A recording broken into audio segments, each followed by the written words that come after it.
Okay, this continues my video series on the PIC16F684. If you'd like to see all of the videos I make on this chip, please check out the playlist. You'll see that the first 8 videos don't even involve programming or coding. It's just informational data sheet type of vids. That's because I primarily make them for myself so I can learn this stuff. But anyway, shout out to Yaleems20, who had a critical comment for me telling me I should stop sounding like AI. So okay, thanks Yaleems for your comment. I really appreciate that. So I'll leave that up. I was considering deleting it, but I guess I'll leave it up. So anyway, I'll start a new project here. Standalone project 16F684.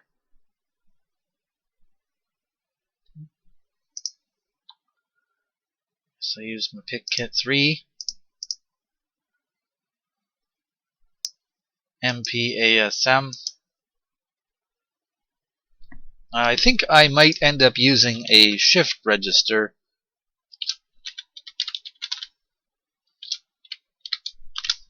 Call it that.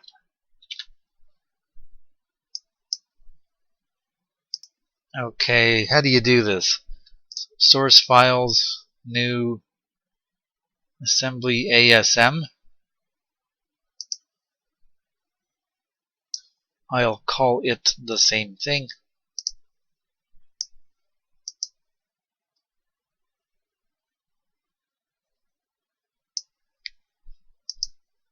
Set configuration bits.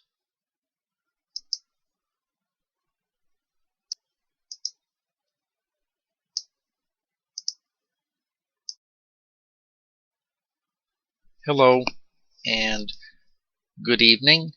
Thank you for watching. This video finally gets to showing me doing some actual assembly language coding, and I've programmed a separate IC. Here is a video I made on the 74HC595 shift register. Here it is in my videos. I'll leave a link for this in the description below. There was a lot of preparation made in getting this shift register to work. I made a debounced switch module, and then I actually experimented with the PIC10F200 chip to try and control this shift register with this chip. Well, I wanted to do the exact same thing and program this shift register with my PIC16F684. So I had the code written out in the comment of my PIC10F200 video. I had it all written out, and I just modified this code to make it portable with the PIC16F684. There were a few differences. There's bank switching that has to be done with the PIC16F684. I added these, not equates, but these number sign define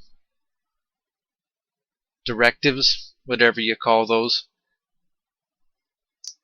And I just assigned names from the shift register to the actual pinouts on the PIC16F684. So I was calling port A bit 0 pin, which is RA0. I'm calling that the serial in, and RA2 is the clock pin, and then RA1 is kind of the latch pin, which you press after you send 8 bits to clock all the bits you sent into the register. So yes, I am recycling some old code from a previous experiment, but it took a bit of work to get it working on the 16F684.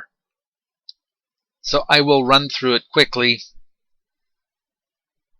very quickly. So I created some equates. This is for the counters in the delay routine, delay subroutine.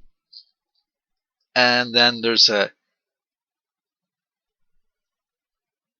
file where I'm going to store kind of like a fixed constant, just a single value.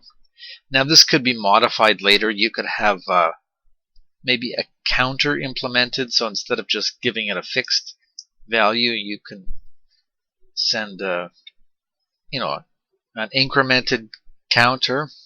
But in this case, with this code, I'm just sending a constant, just a literal. Is that an immediate variable? What do you call that?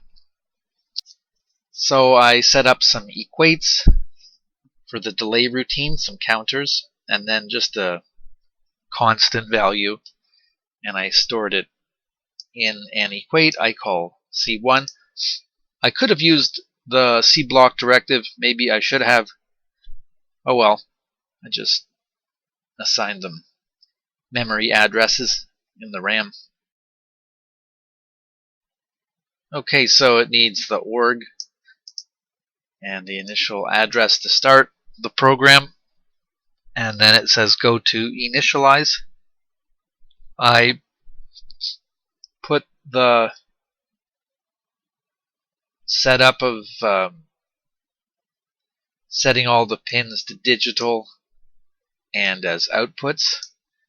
I just stuck it in a, I don't know, subroutine, just an initialized sort of label. What maybe I could have done is I could have cleared or reset, maybe reset the shift register, and the shift register has a reset pin, which is normally set high, but if you want to reset the shift register on the reset pin, I believe you bring it to low. So I could have added that in the initialization, and I could have reset the shift register to all blank, all low output. And then in the loop, very simple program, I'm also taking a constant, one that I just arbitrarily decided to be 11101010. And you'll see in the breadboard setup the shift register is displaying this number with LEDs.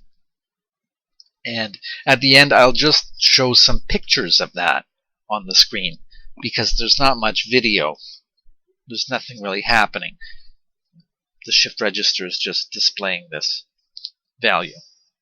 So I take this value in binary and I move the working register. Well, I move the literal to the working register, this value, and then I move the working register to the file location I set. I just called it C1. It's not really a counter value. And then this is what I call the bit tester program. What it's going to do, it's going to test each bit which is stored in this memory location.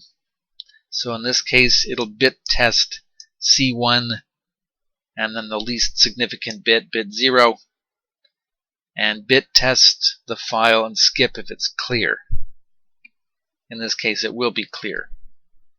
So it'll skip over this line, just do a delay, and then go to this shift code, which goes down to the routine here,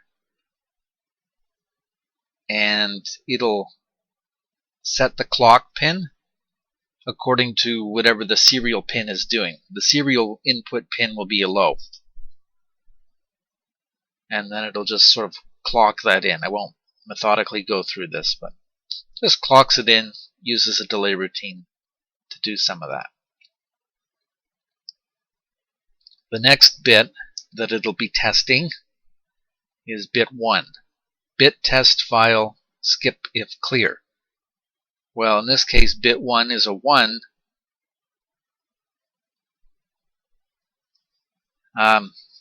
So it won't skip over the next line. It'll go to this line, bit set F serial input. So it'll set the serial input. So here's the serial input on the chip. Here's the serial input. Anyway, it'll bit test each of this literal value. It'll go up to from bit 0 up to 7, which is 8 bits in total, and then it will clock it in at the end with the latching clock pin, and it'll just take all the bits that were clocked in with the clock, all the serial input bits that were set with the clock pin. It'll take all of that and it'll clock it all in and latch it in with this latch clock pin, or whatever that's called. Thanks for watching.